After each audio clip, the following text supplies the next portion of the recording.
¿Cómo están, chicos? Bueno, buen día o buenas tardes, según cuando lo vieron. En principio, la idea, como les dije, era dejarles las clases grabadas a partir de ahora, todas las clases para que puedan conectarse y les sea más facilidad de más facilidad para ustedes cuando estén con el tiempo disponible y lo puedan levantar ya de la plataforma de la universidad. Bien, la segunda clase, la primera ya fue presencial, digamos, sí, presencial.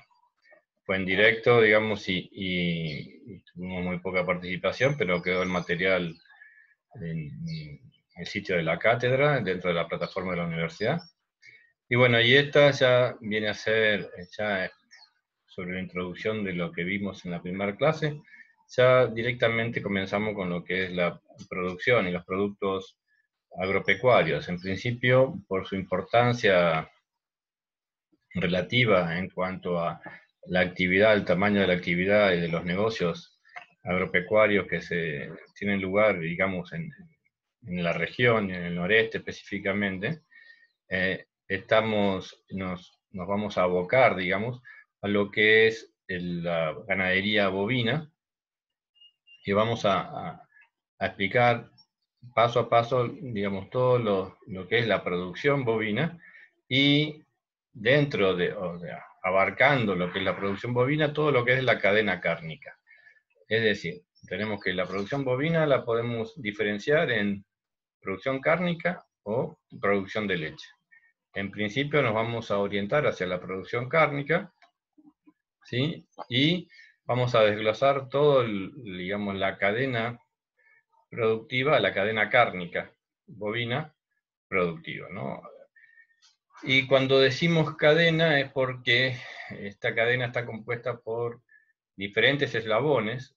Estos eslabones son cada una de las etapas que componen la actividad eh, a la actividad o al desarrollo de este producto, digamos, de la carne bovina. Entonces, vamos a ver que la cadena de ganado y de carne vacuna en Argentina se caracteriza por este formato, ¿no? Está la etapa de producción, que la podemos subdividir en sendos eslabones, ¿no? Como es la cría y la invernada, y apoyando esta actividad está la cabaña, que en realidad los cabañeros son aquellas explotaciones o productores que se orientan a la producción de genética, es decir, de reproductores sobresalientes, que entre sus características, estos reproductores lo que poseen es una calidad superior. Esta calidad, siempre la calidad está unida al criterio el criterio, digamos, dado o que considera el mercado en cuanto a esto, ¿no? Siempre la calidad es cuando satisface los...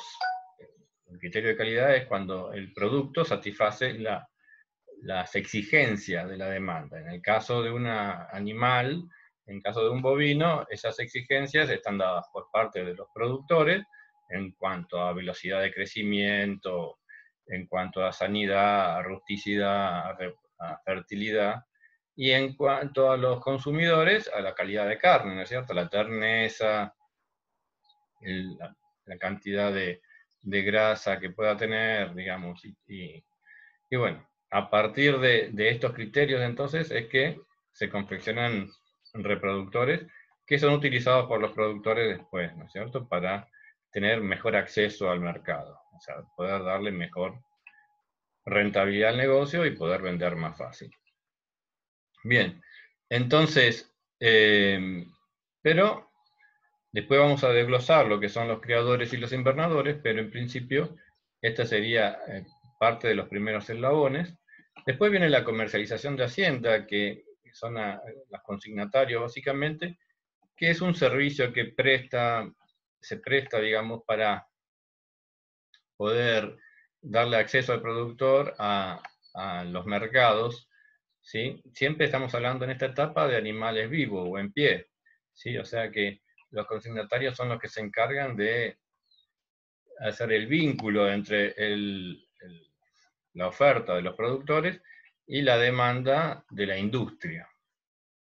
¿sí? De la industria frigorífica o similares. Entonces, el productor, a través de una comisión, que es el trabajo que ustedes vendrían a desempeñar en un futuro, ¿sí? Son como facilitadores de la comercialización, digamos. Obviamente por ese servicio están cobrando un porcentaje, ¿está? Y son parte de esta cadena productiva, aunque obviamente es un servicio lo que estamos considerando y no una etapa productiva. Bien, la industria, entonces, fundamentalmente la industria frigorífica, ya acá no es tan importante como en el anterior la superficie, sino que no cuenta con esto, sino es la tecnología lo que importa a partir de una industria. ¿Está? Y en el caso anterior, en cuanto a la producción, obviamente son sistemas semi-intensivos, o sea que todavía cobra mucha importancia la superficie, a menos que sean ya sistemas intensivos de cría o de engorde, donde, como vimos en la clase anterior, ya la superficie no es tan importante, está reemplazada por tecnología, ¿no es cierto? Bien, pero volvemos a la industria para decir entonces que los frigoríficos son aquellos que se encargan de transformar este animal que viene vivo, ¿sí? Se encargan de la faena de esos animales, el sacrificio y la faena de esos animales, y el producto que sale de estos frigoríficos es la carne. Pero esta carne que sale como media res, digamos, como un animal eviscerado, obviamente sin cuero, sin vísceras, sin cabeza, sin patas, ¿sí? Lo que se conoce normalmente como media res. Este es el producto principal, digamos, de la industria. Obviamente hay subproductos, como el caso de los cueros, por eso que las curtiembres también son parte de la industria, digamos, en el procesado de las carnes. ¿Ya? Después hay también el cebo, es un subproducto, está hasta que, bueno, después vamos a analizar cuando veamos la industria frigorífica, todos los subproductos, digamos, derivados. Pero el producto principal es la carne, ¿no es cierto? Carne refrigerada. Bien, entonces esta carne refrigerada nuevamente tiene que acceder al mercado. Los que se encargan de eso son fundamentalmente abastecedores, ¿sí? Estos abastecedores son los que distribuyen y comercializan la carne de los frigoríficos, ¿sí? Que hacen llegar a las carnicerías, y los supermercados muchas veces abarcan ese trabajo de abastecedores, ya lo hacen los propios supermercados, no dependen, digamos, de un tercero para llevarlo adelante. Y bueno, van desarrollando entonces los supermercados su propio mecanismo de abastecimiento y comercialización. Bien, y como el último eslabón de esta cadena es el propio mercado, que puede ser el mercado interno o la exportación, es decir, puede ser la venta dentro del país o fuera del país, que sería la exportación. ¿Está? En todo caso, siempre el mercado, o sea, el consumidor, define demandas específicas sobre el tipo de producto o la calidad del producto, que es lo que tendrá que tener en cuenta toda la cadena para poder comercializar este producto y que tenga buena salida, ¿no? Asistiendo a todo esto que hemos visto, esta cadena cárnica, están siempre los proveedores de insumos, servicios y tecnología, ¿sí? En este caso podemos hablar de que vende semillas, ¿sí? Los propios consignatarios o abastecedores, como servicios, o los que otro tipo de servicio pueden ser, digamos, aquellas personas que se encargan de hacer el transporte, como los camioneros, ¿está? Y tecnología, bueno, desde lo básico de internet, de celulares, digamos, red móvil y demás, como ejemplo, ¿no es cierto?, de lo que consideramos como provisión de insumos y servicios y tecnología. Bien, entonces, en cuanto a la cadena de ganados y de carne bovina, dijimos que como toda cadena está compuesta por eslabones. Tenemos el primer eslabón, o los primeros eslabones es la producción primaria. Esto se divide, habíamos dicho, en lo que es la actividad de cría, recría, invernada o engorde, pero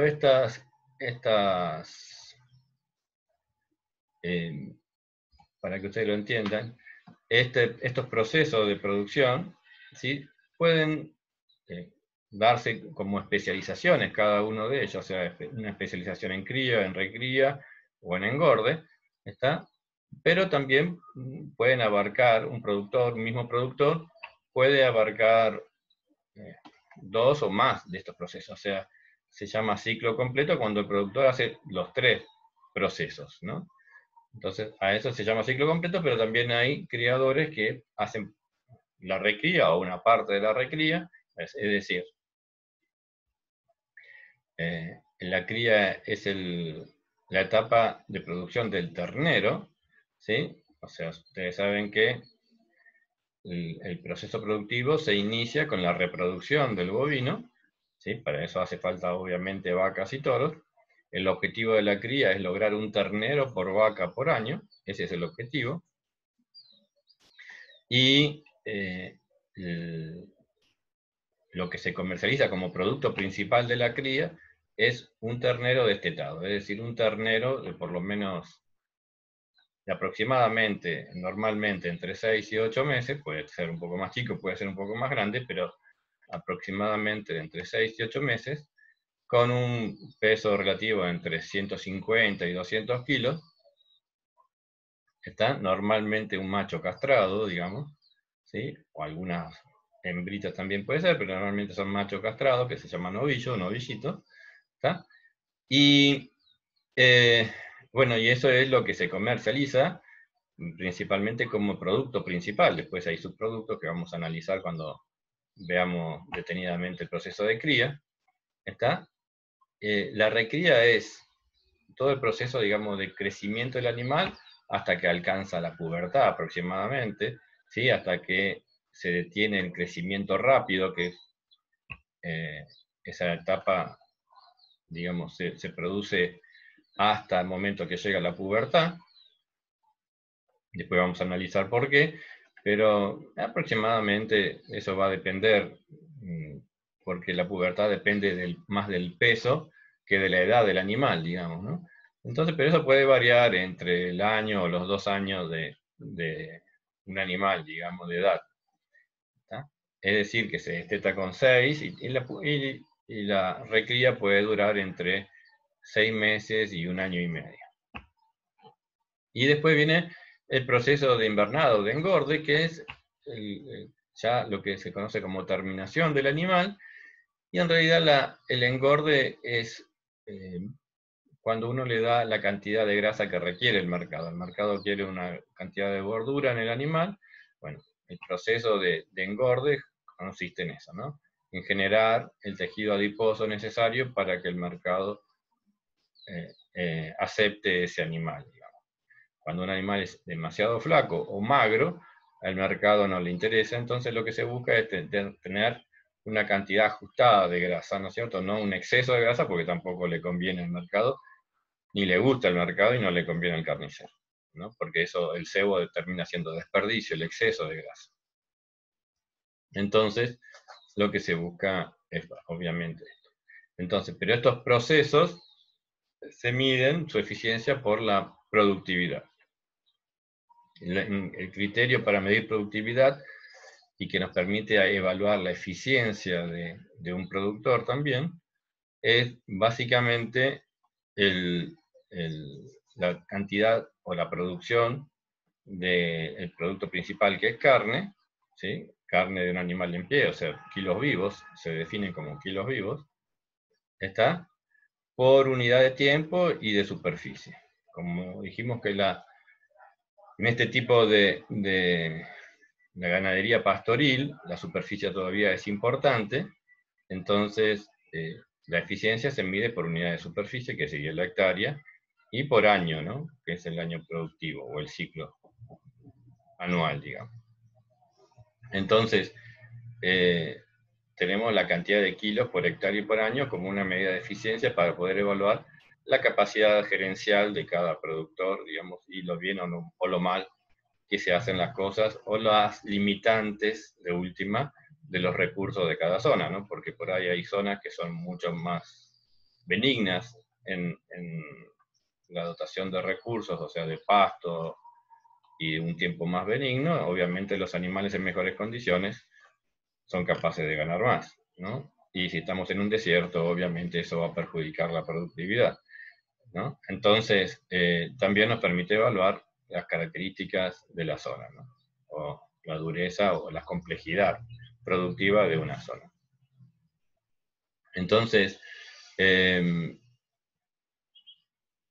todo esto se resume, digamos, en un proceso de producción primaria que ya vamos a ir analizando parcialmente y minuciosamente, digamos, de cada una de las etapas, pero lo que quiero que quede ahora en claro en principio es que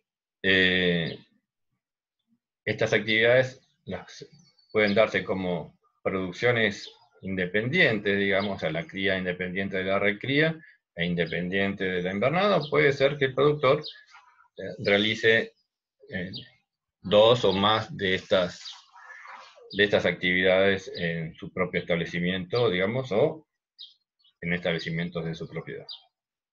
Bien. Entonces tenemos que el segundo eslabón es la industrialización, que es el proceso, ya dijimos, de faena de los animales, ¿no? de sacrificio y faena de los animales, con la idea de entregar ya la carne, ya no el kilo vivo, sino la carne como el producto de media res, ¿no? La carne faenada y refrigerada. Bien, y el tercer eslabón es la comercialización de la carne, que está integrado, ya dijimos, por matarifes, abastecedores, ¿sí? Que son los que hacen llegar la carne desde las industrias, desde el frigorífico, hasta los puestos de venta, digamos, o la góndola. ¿Está?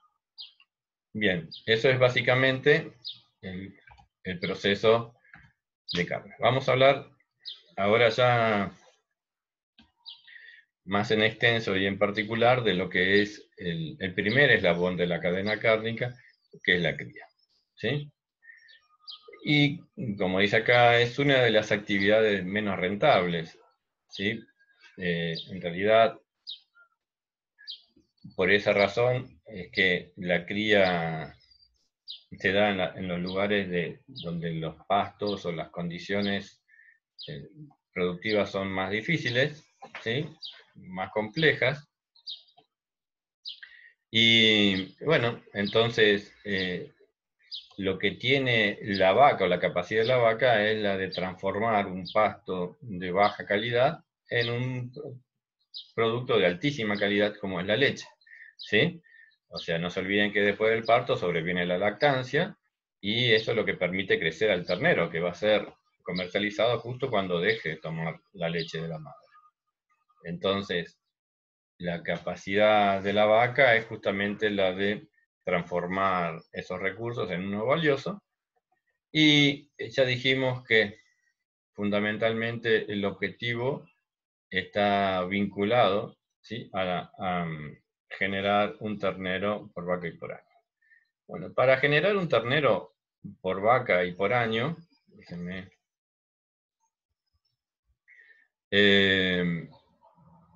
obviamente que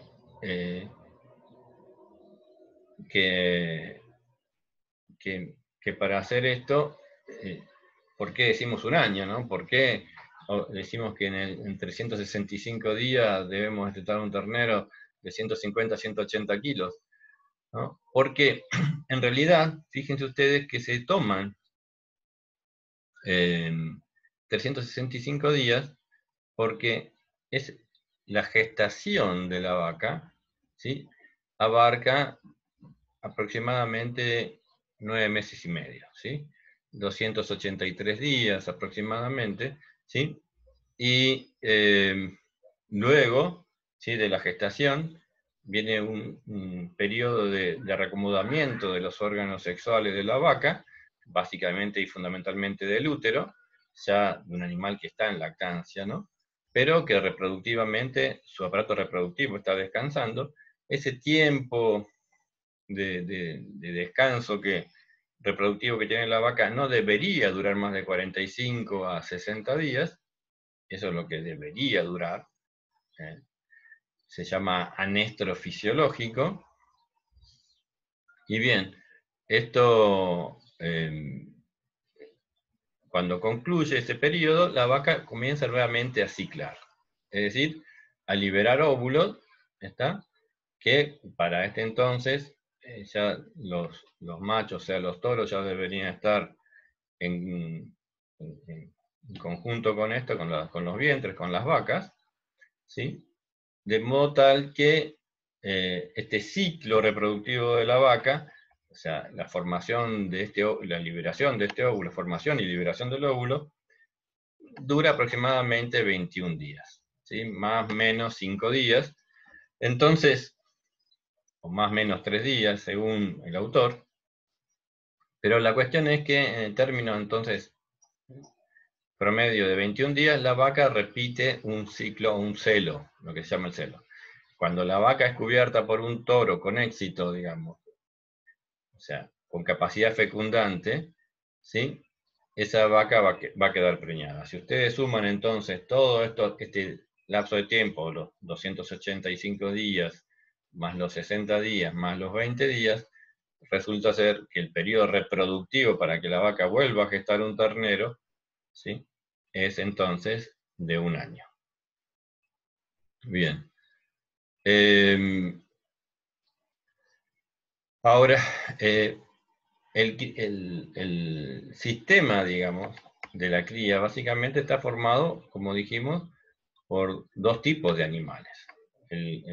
La producción en la cría está formado fundamentalmente por dos tipos de animales, ¿sí? Que son, en primer lugar, las vacas, que es como una maquinaria, la maquinaria encargada de producir el ternero.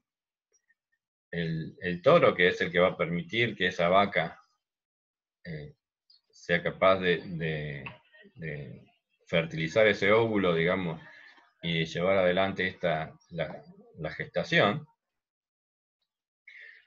¿Está? Y ellos son los dos principales actores. Por supuesto que la proporción de toros en todo rodeo, que es el conjunto de animales, digamos, dentro de una explotación, la proporción de los toros dentro del rodeo de cría es muy inferior al de las vacas, ¿no?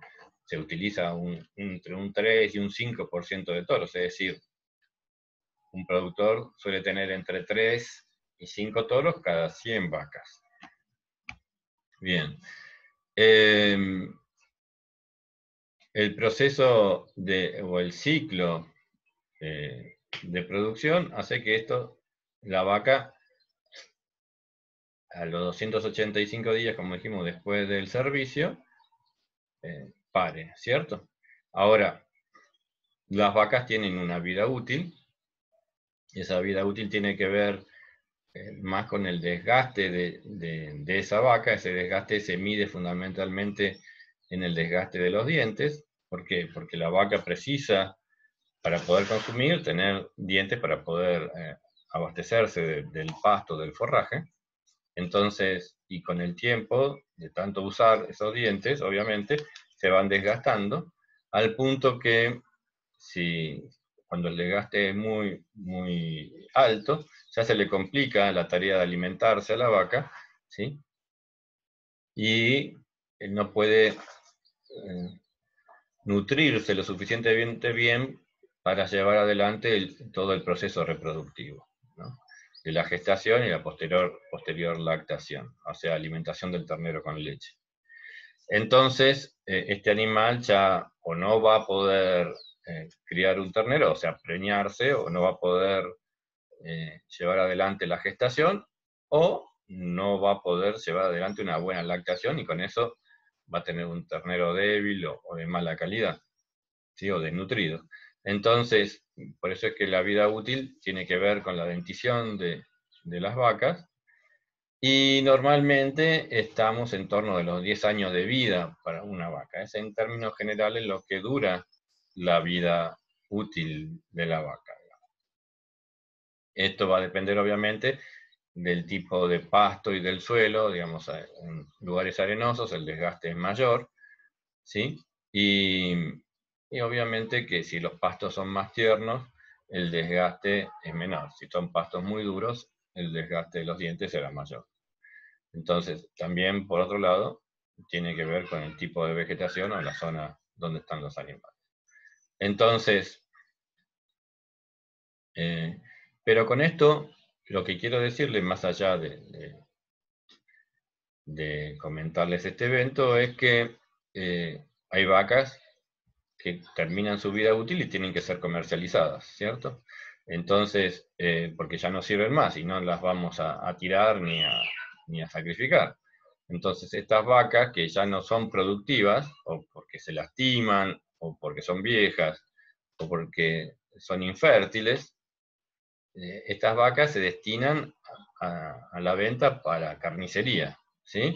Entonces, lo que se suele hacer con estos animales es destinarlos al engorde, o sea, si no se les da servicio, se lo destina a engordarlos para que tengan el grado de gordura que requiere el mercado, y una vez que están gordos se comercializan directamente al frigorífico nuevamente o a carnicerías. Entonces, esto genera un subproducto dentro de la explotación, ¿no? Porque el producto principal es el ternero, pero estas vacas que no son útiles también se comercializan, entonces es un subproducto, ¿está? Y surgen del proceso productivo. Entonces, las vacas que se llaman descarte, estas vacas descarte son subproductos y se venden normalmente como vaca gorda. Si uno no puede venderla porque no tiene el campo, no le permite engordarla por la calidad del campo, entonces la puede vender flaca, porque si no la quiere engordar, la vende flaca. Obviamente que un animal que se vende flaco vale mucho menos, ¿no? Pero si no la puede engordar, no le quedan muchas otras alternativas al productor. Entonces acá vemos que se generan dos nuevas categorías de animales dentro del campo de cría, ¿no? Que son las vacas para vaca gorda, ¿sí? O vaca invernada, que se vende como vaca gorda, o la vaca flaca, que se vende como vaca. Después lo vamos a ver como vaca conserva, ¿sí? O manufactura. Si está muy flaca es conserva, por el destino que se le da a ese animal, y si va a frigorífico, o si la puedo vender como vaca invernada para que otro productor la engorde, o sea, la inverne, o la puedo vender como vaca manufactura, que cuando no está tan flaca y entonces, o sea, no tiene el grado de grasa que requiere el mercado para consumirla en fresco, pero sí se la utiliza para hacer embutidos u otro tipo de preparación, digamos, ¿sí? Entonces, se llama manufactura. Eso sería en caso de que una vaca no esté gorda, pero comúnmente el productor lo que busca es venderla como vaca gorda frigorífica, que le rinde más en kilo y le rinde más en precio, obviamente. Pero bueno, entonces vemos que hay categorías nuevas, ¿no? De la vaca de descarte, que puede ser vaca invernada o vaca flaca.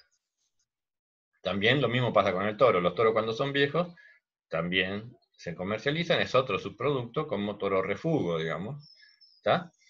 O si se lastiman lo mismo, ¿sí? El toro que no sirve para producir, tanto como la vaca que no sirve para producir, se derivan, a menos que tengan una enfermedad que sea incompatible con el consumo humano, pero normalmente eso no ocurre, ¿está? Pero si está sano el animal, pero no es productivo, se destina nuevamente a mercado.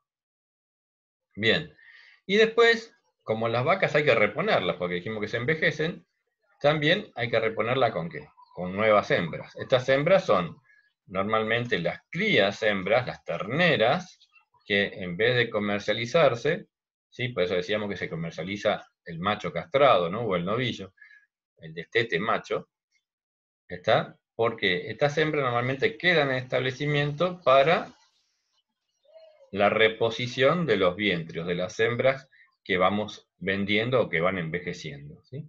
Entonces, es otra categoría, las vaquillas de reposición o las vaquillonas de reposición que van quedando en el campo a partir de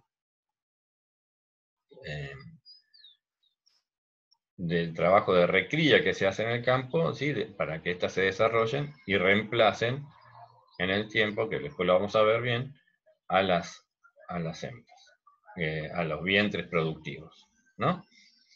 Bien, eso básicamente son eso. Después tenemos la otra categoría, son los terneros que están al pie de la madre, ¿sí? Porque los terneros, dijimos, están junto con la madre hasta completar los 6 a 8 meses. Y esas forman parte entonces de las categorías más relevantes que vemos dentro de un campo. Acá tenemos un ejemplo de los toros, ¿sí? La edad de los toros y la proporción de los toros que se utilizan, ¿está? Y la cantidad de los toros va a depender, entonces va a estar en función de del tipo de las características del campo. Los campos que se llaman sucios, que tienen más montes, ¿sí? Más palmas o son más cerrados, digamos, por la estructura vegetal, le cuesta más al toro encontrar a las vacas, entonces hay que usar mayor proporción de toros, ¿sí? Cuando los potreros son chicos y limpios, se precisa menos cantidad de toros. Bien, ya hablamos de las vacas, dijimos que la vaca puede estar preñada cuando está gestando un ternero, puede estar vacía. La vaca lactando o en lactancia, que está amamantando su cría, la vaca seca, cuando no lo está haciendo. Bueno, todas estas son categorías dentro de lo que es el propio rodeo productivo, ¿eh? Dentro del rodeo productivo. Y después dijimos de las vaquillonas, ¿está? Entonces, que van a tomar servicio. La edad, ya dijimos que la pubertad o la madurez sexual, ¿sí? Está dependiendo más del peso del animal que de la edad. Entonces, cuando el animal llega a un peso aproximado de 300, 350 kilos, ¿tá? Es cuando se considera fisiológicamente que está apta para la reproducción, cuando el animal comienza a ciclar y en esa edad, a esa edad empieza a integrar el rodeo productivo, ¿no es cierto? Mientras tanto, son vaquillonas de reposición. ¿Está? Bueno, los terneros ya hablamos. Y acá hicimos una explicación de lo que puede ser, ¿sí? Un macho entero castrado y cómo se considera eso como un novillo. Bien, las etapas del proceso de cría, digamos, de la actividad de cría, normalmente se inician con el servicio. Los servicios es como bien consta acá, ¿sí? Es la unión del macho con la hembra, cuya consecuencia son la fecundación y la preñez. O sea que lo que se hace en un servicio es unir a los toros con las hembras. Por eso los toros se consideran que pueden ser, por eso los servicios se consideran que pueden ser estacionales o anuales, ¿sí?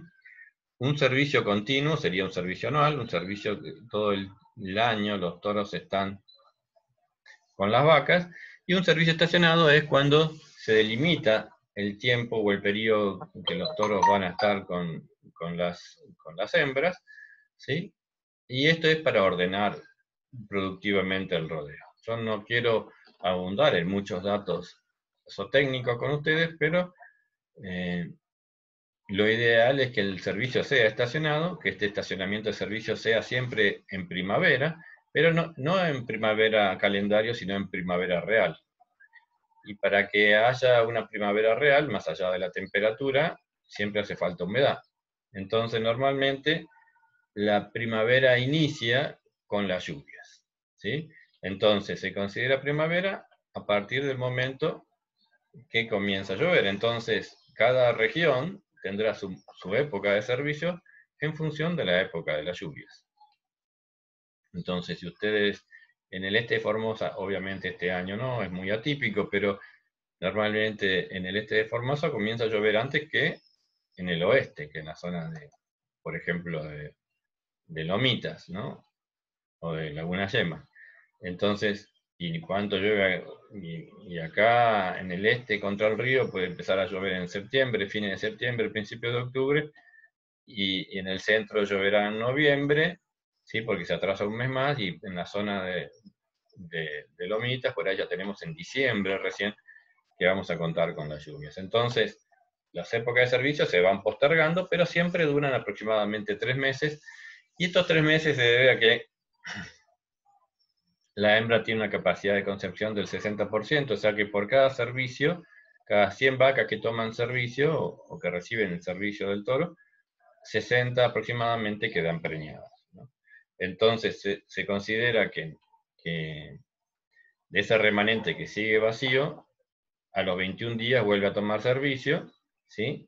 Y otro 60% se preña, ¿sí? Con lo que finalmente se logra que todas las vacas puedan hipotéticamente, idealmente, quedar preñadas en un periodo de 100 días, perdón, de 90 días. En 90 días, todo el rodeo tiene la capacidad de quedar preñado. Esto no es así, de hecho, es lo ideal, pero la preñez o el porcentaje de preñez o la cantidad de vacas que quedan preñadas luego de un servicio tiene que ver con muchas otras cosas, no solamente con el tiempo, sino tiene que ver con las reservas que tenga la vaca o la condición corporal, la condición en que la vaca se encuentra. Entonces, en la medida que la vaca esté en mejor condición corporal, tenga más reservas, ¿sí? El puerperio, ese que habíamos mencionado antes, el periodo de recuperación reproductiva, que dijimos que duraba entre 45 y 60 días, se va a mantener en ese periodo, en 45 o 60 días ya la vaca va a comenzar a ciclar. Pero cuando la condición de la vaca no es buena, o sea, está flaca o le falta condición corporal, por un mecanismo de defensa de la naturaleza que toma la reproducción como una función de lujo, ¿está? ¿Qué dice la naturaleza? No está preparada para llevar adelante una gestación y una futura lactación, entonces vamos a esperar que recupere peso. Entonces, ¿cómo hace para que recupere peso la gestación? No desencadena el ciclo estral, o sea, no permite que ese animal ovule, ¿sí? Y eso se llama anestro, o sea, no hay estro, y eso es un anestro nutricional, normalmente por falta de condición corporal o de nutrientes, por falta de alimentación.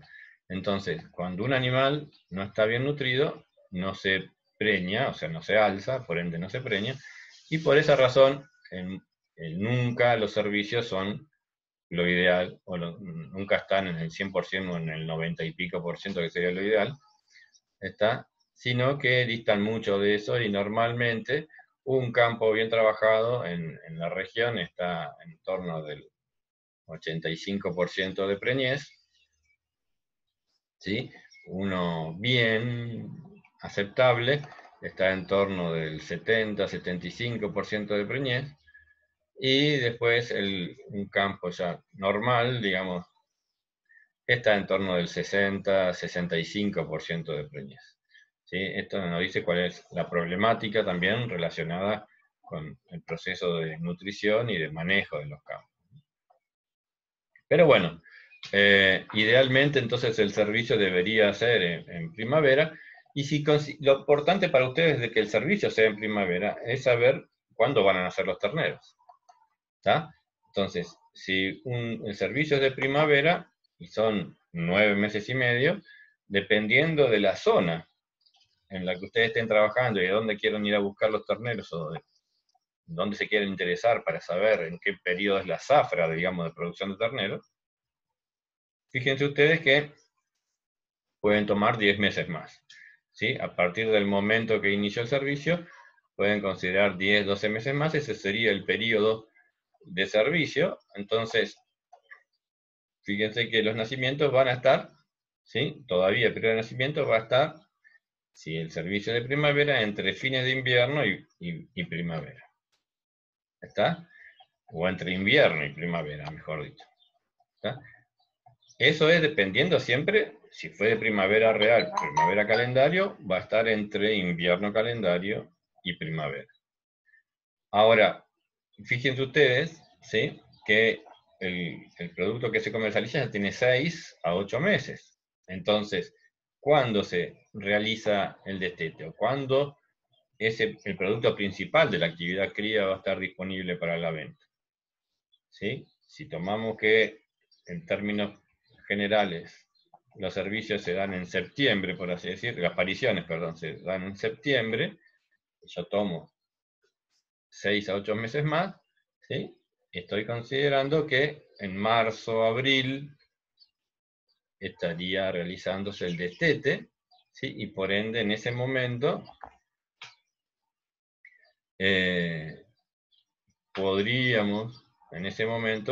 podríamos contar con los terneros. Si se da más atrasado el servicio, el destete será también más atrasado. En vez de ser en marzo, abril, será en, no sé, junio, julio, ¿sí?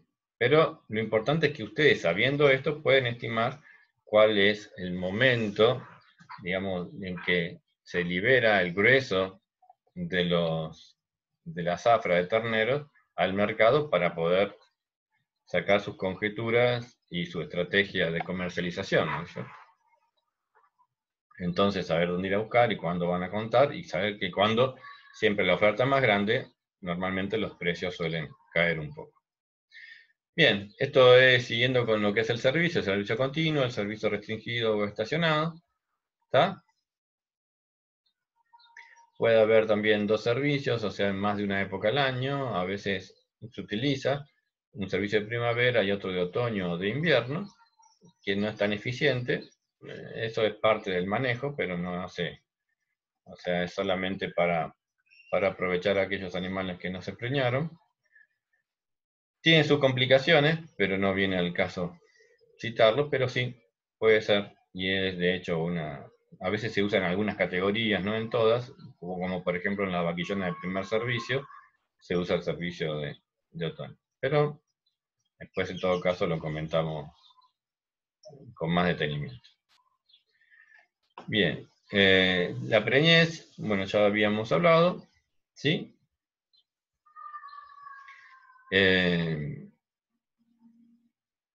Bueno, dijimos cuál es el ciclo reproductivo del animal.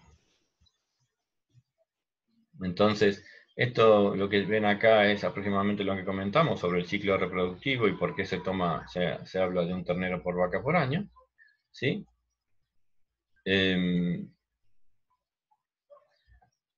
Alguna caracterización según la componente racial o el componente racial de cómo varían estos elementos, o sea, cómo la genética influye sobre el aspecto reproductivo, pero nada que no hayamos comentado, digamos, tal vez como para que ustedes lo vayan bien. Bien, en cuanto a la aparición, dijimos que si el servicio es de 3 meses, la aparición también va a durar 3 meses, por ende, los terneros que nazcan primero, lo que se llama cabeza de parición, siempre van a ser más pesados porque tienen más días.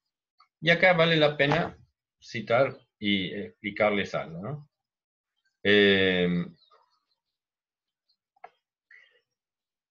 Es importante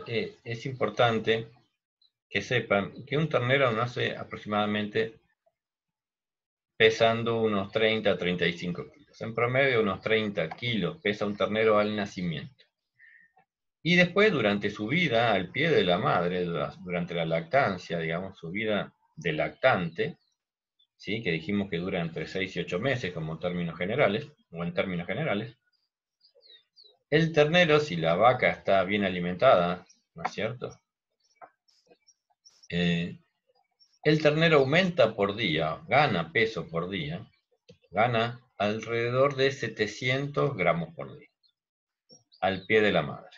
Crece bastante rápido al pie de la madre, 700 gramos, es decir, que en términos generales y en promedio está creciendo o aumentando aproximadamente 21 kilos por mes. Ustedes dirán cuál es la importancia relativa de esto, pero la importancia de esto es que ustedes sepan estimar en función del peso del ternero cuál es la edad que debería tener. Y si un animal es muy liviano y es más grande, es obviamente porque tuvo problemas nutricionales, digamos, ¿no? O problemas de alimentación. Y si no, también para que sepan, o pueden estimar, cuál es la edad de un ternero si está al pie de la madre también. Entonces, si yo hablo de un ternero de 5 meses, ¿sí? ¿Cuánto debería pesar un ternero de 5 meses? Si hacemos 5 por 21, ¿está? Son 105 kilos, lo que aumentó en términos generales durante su vida al pie de la madre, 105. Pero nació pesando 30, 35 kilos, dependiendo si es hembra o macho, las hembras siempre son más livianas. Entonces, ese animal está pesando entre 130 y 150 kilos, ¿sí? O entre 135, ¿sí? Y 140 kilos. Entonces, y esto es importante para ustedes para poder evaluar, ¿sí? También la calidad de un animal, ¿no? Pero, porque un animal, cuanto mejor está en su estado general, mejor va a engordar y mejor va a producir, digamos, ¿no es cierto? Bien, entonces, lo que hay que considerar que el ternero se alimenta solamente de leche, únicamente de leche, durante los primeros 30 días. Y a partir de los 30, 45 días, comienza a consumir algo de pasto. Por eso es importante el estacionamiento de servicio, porque cuando los terneros, que son básicamente cabeza, logran los 2 meses de edad, ¿sí? Ya están en plena primavera con los mejores pastos y los pastos más tiernos y de mayor calidad, con lo cual pueden cubrir sus necesidades de alimentación más fácilmente. No se olviden que son terneros, entonces eso es importante también, una de las razones por la que es importante el estacionamiento de servicio. Bien. Pero no, obviamente no es la única, después vamos a ir viendo otras condiciones por las cuales esto es también relevante. Decíamos entonces que el ternero consume leche casi en exclusividad, bueno, o en exclusividad hasta los 30 días y hasta los 45 muchas veces. A partir de ahí, entre los 30 ya comienza a probar el pasto y a partir de los 45 comienza a consumir algo. Sin embargo, la producción de leche de la madre sigue aumentando hasta los 60 días. Lo que se llama el pico de producción de la madre se da a los 60 días de lactancia, digamos, ¿no? O sea, los 60 días de vida, u 8 semanas aproximadamente, de vida del ternero. A partir de ahí comienza a declinar y el ternero ya está preparado para consumir pasto, o sea que la diferencia de lo que no produce la madre de leche le compensa con lo que comienza a consumir de pasto. Y eso le permite seguir manteniendo un ritmo de ganancia al pie de la madre que sea aceptable o muy bueno, digamos. Bien, entonces, y después comienza a declinar la producción de leche, pero ya como dijimos, el ternero sigue amamantándose y suplementando o completando su dieta, mejor dicho, con el pasto que es capaz de cosechar él mismo. Bien, entonces, pero el único, dijimos que el destete tradicional es entre los 6 y 8 meses, y es el que en mayor medida se practica, pero hay otro tipo de destete que muchas veces se practican solamente para ayudar a las madres. Dijimos que las madres muchas veces están con una mala condición corporal, o que están flacas, les falta reserva, y que eso complica su vida reproductiva, ¿no? Entonces, para ayudar a las madres, para que se recuperen más rápido, porque la producción de leche por parte de la madre es muy demandante en nutrientes, entonces, ¿qué pasa? Ustedes imagínense que una vaca, cualquier vaca produce 4 a 8 litros de leche, ¿sí? Y que de eso el 12% o el 13% es materia seca, ¿no? Entonces, la vaca, si el pasto es de mala calidad o hay poco pasto, ¿de dónde saca los nutrientes para poder proveer de leche al ternero? De sus propias reservas corporales, digamos, ¿no? De su grasa, de su músculo. Entonces, de ahí saca los nutrientes, de su hueso saca los minerales para abastecer al ternero. Esto obviamente la va debilitando, y esto es lo que hace que muchas veces la vaca esté flaca o no pueda levantar de peso, y que por ende no cicle, ¿sí? O no tenga un ciclo sexual normal, o esté en anestro, como ya dijimos. Entonces, eh, muchas veces, como una medida para colaborar con la vaca y sacarle esa demanda que significa el ternero, se practican destetes más tempranos. El más temprano de todos es el hiperprecoz, que se hace a los 30 días de edad, obviamente con bastante complejidad en el manejo de este destete, hay que estar preparado, hay que tecnológicamente eh, eh, estar a la altura de ese desafío. El precoz, que es a los 60 días, que también requiere de instalaciones y de un alimento, insumos especiales, no cualquier alimento, lo mismo, o sea, tanto el hiperprecoz como el precoz, siendo que el hiperprecoz todavía es más complejo. Un destete anticipado, que sí, ya si cuento con una pastura más o menos buena o una pastura de buena calidad, no hace falta suplementar, pero si la pastura no es tan buena, puedo darle algún alimento que ya no es tan complejo, como una semilla de algodón o como un maíz con alguna otra fuente proteica, digamos, al animal para colaborar con él, pero ya es mucho más fácil, estamos hablando, fíjense, 4 o 5 meses, terneros de entre 120 y 150 kilos aproximadamente. ¿Está? O sea que ya desarrollaron su capacidad rumiante, que la desarrollan a los 60 días, y entonces pueden abastecerse de pasto solos, y el pasto es de buena calidad, por supuesto. Y después el destete tradicional entre los 6 y 8 meses, que es el que se practica normalmente. Bien, el destete consiste básicamente en separar a la madre del ternero, y la forma más práctica de hacerlo es hacerlo bruscamente, ¿no? Hay que reconocer que el ternero sufre, por eso es bueno planificar el destete para tratar de vender los terneros lo más rápido posible, porque cuando le sacamos la madre, los terneros, por producto del estrés, en gran medida, y por la falta de leche, por otro lado, tienden a bajar de peso muy rápidamente. El estrés hace que no coman, ¿sí? Y encima le falta la leche, que es un alimento de muy alta calidad. Entonces los terneros bajan de peso bastante rápido, y cuando decimos que bajan de peso, estamos hablando que pierden el 10% del peso como nada, ¿sí? En una semana. O sea que ustedes se preocuparon en sacar terneros de 200 kilos, y a la semana está pesando 180, perdió 20 kilos. ¿Está? Si no hacen las cosas bien, obviamente. Pero pueden perder eso, pueden perder entre el 5 y el 10% del peso, dependiendo cuál sea la base de alimentación que tengan y el manejo, o sea, de qué manera esos animales son tratados después del destete.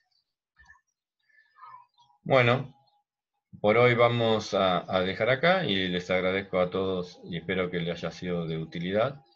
Así que, sin más, nos estamos